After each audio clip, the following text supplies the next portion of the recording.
உங்கள் எல்லா பிரச்சனைகளுக்கும் தீர்வும் வாழ்க்கையில் செழிப்பும் தரும் ஓர் அரிய வைணவ தலம். இங்கேதான் ஒரே ஒரு முறை நடந்த ஓர் அதிசயம். அதை நினைத்து நாமும் இன்று ஆனந்தமடைகலாம்.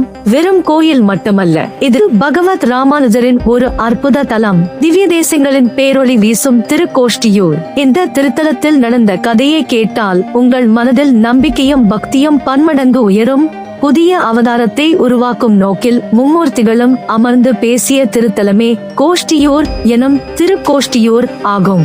இந்த ஆலயத்தின் வரலாற்றை அறிந்து கொள்ளலாம். இரண்யகசிபு என்ற அரக்கனை அழிப்பதற்காக சிவபெருமான், மகாவிஷ்ணு, பிரம்மதேவர் ஆகிய மும்மூர்த்திகளும் கூடி பேசி புதிய அவதாரம் ஒன்றை உருவாக்கினார்கள்.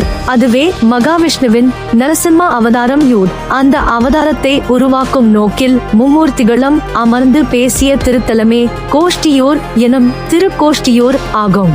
மகாவிஷ்ணு தாம் எடுக்க போகும் நரசிம்ம அவதாரத்தை முன்கூட்டியே தேவர்களுக்கும் கதம்ப முனிவருக்கும் இத்தலத்தில் காட்டி அருளினார். இதனால் மகிழ்ச்சி அடைந்த இந்திரன் முதலான தேவர்களும் கதம்ப முனிவரும் மற்ற கோலங்களையும் காட்டி அருளும்படி விஷ்ணுவிடம் கேட்டனர். அதன்படி நின்ற, இருந்த, கிடந்த, நடந்த ஆகிய 4 கோலங்களையும் இங்கு காட்டியருளினார் மகாவிஷ்ணு. இந்த தலத்தின் மூலவர் உரக மெல்லனையான் ஆவார். உரகம் என்றால் பாம்பு, மெல்லனை என்றால் மிருதுவான உடல் படுக்கை என்பதாகும். ஆதிசேஷன் மீது பெருமாள் பள்ளி கொண்டதால் அவருக்கு இந்த திருநாமம் வழங்கப்படுகிறது. இவர் புஜங்க சயனத்தில் கிழக்கு பார்த்த வண்ணம் ஸ்ரீதேவி பூதேவியுடன் அருள்கிறார். மது, கைடபர், இந்திரன், காசி மகாராஜா, புருரூப சக்கரவர்த்தி, கதம்ப முனிவர், பிரம்மா, சரஸ்வதி, சாவித்திரி, சந்தான கிருஷ்ணன் ஆகியோரும் காட்சி தருகிறார்கள். சந்தான கிருஷ்ணர் தொட்டிலில் வீற்றிருக்கிறார். இத்தல பிரார்த்தனை கண்ணன் எனும் சந்தான கிருஷ்ணரை வழிபட்டால் வெகு விரைவில் குழந்தை பாக்கியம் கிடைக்கும். நாக தோஷத்தினால் திருமணம், குழந்தை பாக்கியம், வீடு கட்டும் மற்றும் வீடு வாங்கும் யோகம் தடைப்பட்டவர்களுக்கும் இத்தல தரிசனம் மிகச்சிறப்பானதாக கூறப்பட்டுள்ளது. இத்தல உற்சவர் சௌமிய நாராயண பெருமாள், வெள்ளியால் ஆனவர். இவர் தேவேந்திரனால் கதம்பம் முனிவருக்கு அன்புடன் கொடுக்கப்பட்டவர். திருமாமகள் என்ற திருநாமத்துடன் தாயார் தனிச் சந்நிதியில் அருள்பாலிக்கிறார். இத்திருக்கோவிலின் கருவறை விமானம் அஷ்டாந்த விமானமாகும். ஓம் நமோ நாராயணாய என்னும் அஷ்டாட்சர மந்திரத்தை கொண்டே இந்த விமானம் நிர்மாணிக்கப்பட்டுள்ளது. இது 3 தளங்களாக அமைந்துள்ளது. விமானத்தின் கீழ் தளத்தில் ருக்மணி, சத்யபாமாவுடன் நர்த்தன கிருஷ்ணர் உள்ளார். இவர் பூலோக பெருமாளாய் அருளாசி வழங்கி வருகிறார். அடுத்ததாக முதல் தளத்தில் சௌமிய நாராயணர் திருப்பார்க்கடல் பெருமாளாய் பள்ளி கொண்ட கோலத்தில் அருள் செய்கிறார். இவருடன் ஸ்ரீதேவி, பூதேவி தாயாரும் உள்ளனர்.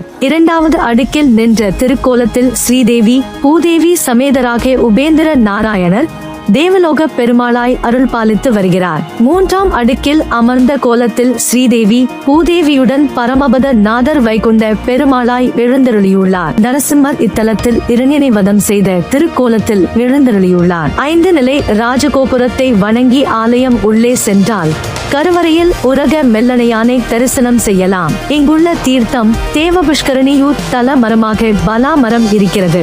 கோவில் முகப்பில் சுயம்பு லிங்கம் ஒன்று இருக்கிறது. இதனை சரபேஸ்வர லிங்கம் என்கிறார்கள்.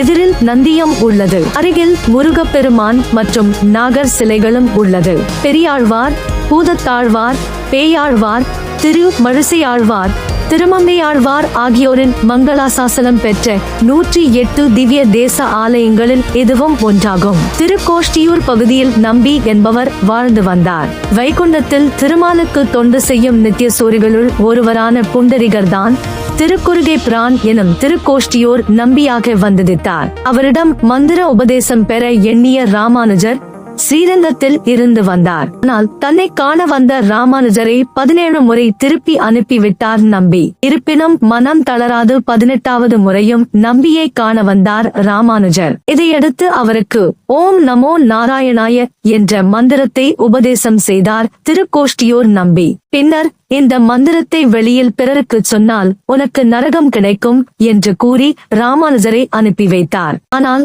ராமானுஜர் உலக உயிர்கள் அனைத்தும் நாராயண மந்திரத்தை தெரிந்து கொண்டு சகல வளங்களும் பெற்று வைகுண்டம் அடைய வேண்டும் என்பதற்காக இத்தல விமானத்தில் நின்று கொண்டு மக்களுக்கு ஓம் நமோ நாராயணாய எனும் மந்திரத்தையும் அதன் சிறப்புகளையும் உரக்கச் சொல்லி உபதேசித்தார். இதனால் கோபமுற்ற நம்பி ராமானுஜரிடம், நான் ரகசியமாய் உரைத்த மந்திரத்தை பிறர் அறியும் வண்ணம் உரக்க உபதேசித்தது ஏன் என வினவினார். அதற்கு ராமானுஜர், அடியேனுக்கு நரகம் கிடைத்தாலும் பரவாயில்லை, மக்கள் நன்றாக வாழ்வார்களே, அதுதான் அடியேனுக்கு வேண்டும் என திருவாய் மலர்ந்தார். இதனைக் கேட்டு பெரிதும் மகிழ்ந்த நம்பி, நீர் என்னிலும் பெரியவர் என்று கூறி கட்டித் தழுவி எம்பெருமானார் எனும் பட்டத்தை ராமானுஜருக்கு வழங்கினார். என்றும் ராமானுஜர் நின்று உபதேசித்த இடத்தில் ராமானுஜருக்கு சிலை உள்ளது. திருக்கோஷ்டியூர் நம்பிக்கும் சிலை வைக்கப்பட்டுள்ளது.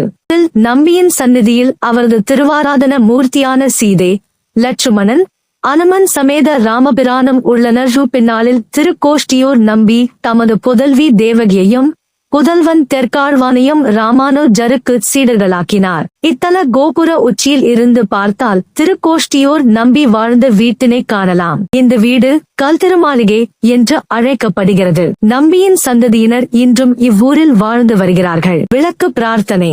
ஆண்டுதோறும் இத்திருத்தலத்தில் மாசி மாத மக நட்சத்திர நாளின் பௌர்ணமி திதி முடிவுறும் நேரத்தில் இரவு தெப்ப விளக்கு திருவிழா எனும் வரந்தரும் விளக்கு எடுக்கும் விழா கொண்டாடப்படுகிறது.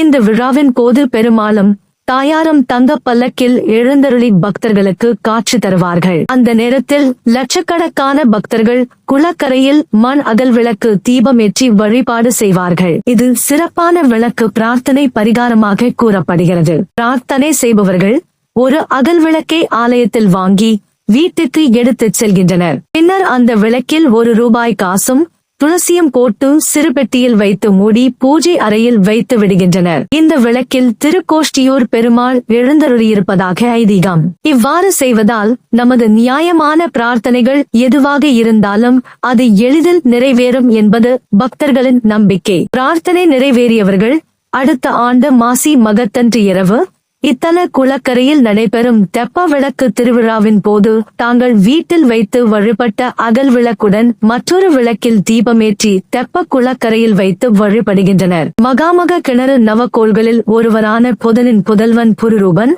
அரச சக்கரவர்த்தியாக திகழ்ந்தவன். ஒருமுறை புருரூப சக்கரவர்த்தி திருக்கோஷ்டியூர் வந்தபோது மாசி மகாமகம் வந்தது.